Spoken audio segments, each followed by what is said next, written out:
So ayun na nga guys, this is the part 2 of our Atlantis Dubai guys. So ayan na. Ayan na yung loob ng Atlantis Dubai guys. Ayan, at may falls. Sobrang nag-enjoy ako dyan sa falls guys. Ang sarap maligo guys. Feeling ko kapag naligo ako dyan, parang matatanggal lahat ng mga kasalanan ko. Char!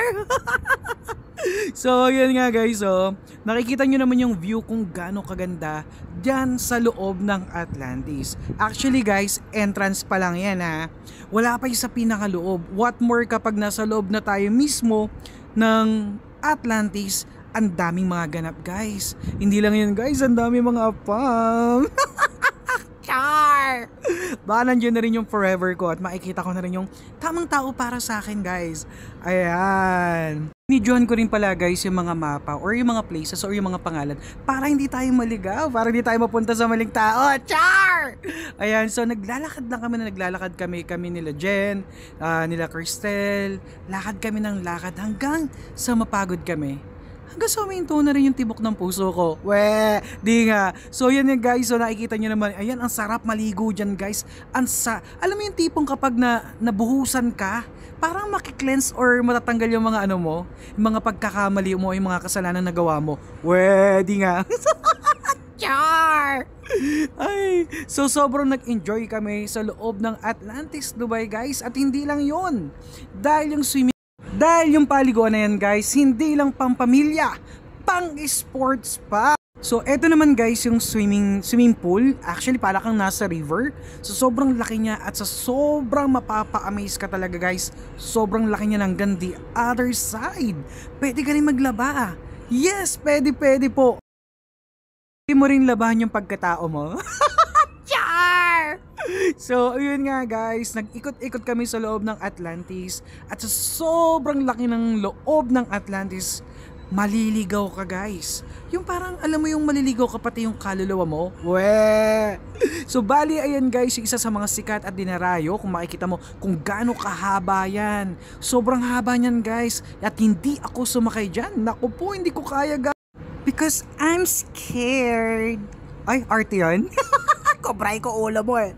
So yan nga guys, marami mga cottage na pwede mong puntahan. Mamili ka kahit saan mo gusto. Pwede kang pumesto dyan. At grabe talaga guys, sobrang napawaw talaga ako. Tapos guys, umakyat ako sa pinaka taas o rooftop ng padulasan ng Atlantis guys. At iyan lang naman ang view o overlooking kapag nasa pinakataas ka.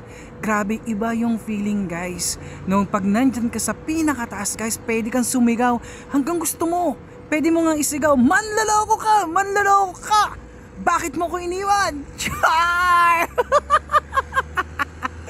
Kung nakikita nyo guys, sobrang ganda talaga ng view from the top. Ayan guys, so kitang-kita nyo naman guys. So bali sinishare ko sa inyo guys kasi journey nyo na din guys. Ayan, dahil kasama kayo sa aking paglalakbay. Grabe, alam nyo ba guys na nandyan ako at nakikita ko yung view from the top. Para ka talagang nasa heaven. Grabe, hindi mo ina-expect na may gantong kagandang lugar. Guys isa to sa mga tourist spot na dinarayo dito sa Dubai guys. And of course, pumunta nga ako dun guys. Ay nakita nyo naman wala na akong damit. Yan, kitang-kita na yung pagkatao ko. Naligo na ako dyan guys. Alam mo yung para akong na-bless. Alam mo yun? Yung parang, oh sige, eto na. Ayan, wala na akong kasalanan. And sobrang nag-enjoy talaga ako guys. Alam mo yung tipong parang naging sirena ako. Di ka. So ayan nga guys, hindi lang mga swimming pool, meron din mga beach. Ayan, nakikita nyo naman guys, may naglalaro din dyan guys. Ayan ayan, sobrang maa-amaze ka talaga at magi-enjoy talaga ang mga mata mo guys. Dahil maraming mga magaganda at mga gwapo. Of course, ang dami mga afam dyan guys. Actually, nag-hunting nga ako. Ayan, hindi ko sila makita. Charing! Nanonood ako ng volleyball guys kasi nga may nakita kong gwapo doon. Ayan ang ganda ng katawan guys.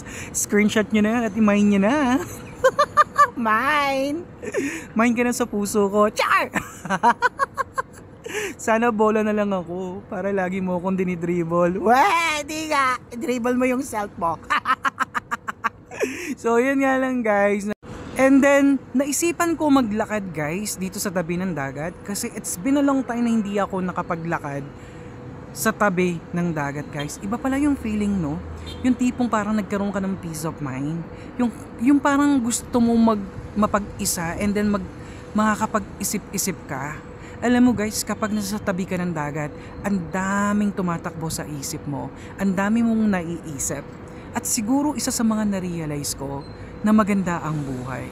Na sinasabi na enjoy mo yung buhay mo because life it's too short. Enjoy your life to the fullest. Especially, enjoy mo yung buhay mo na napapaligiran ka ng mga taong nagmamahal sa'yo. At ang masasabi ko lang, ito ang isa sa mga pinakamagandang experience na naranasan ko sa buong buhay ko. So, yun nga guys, if you like this video, please share this video and follow pa more. Chika Siya Ko.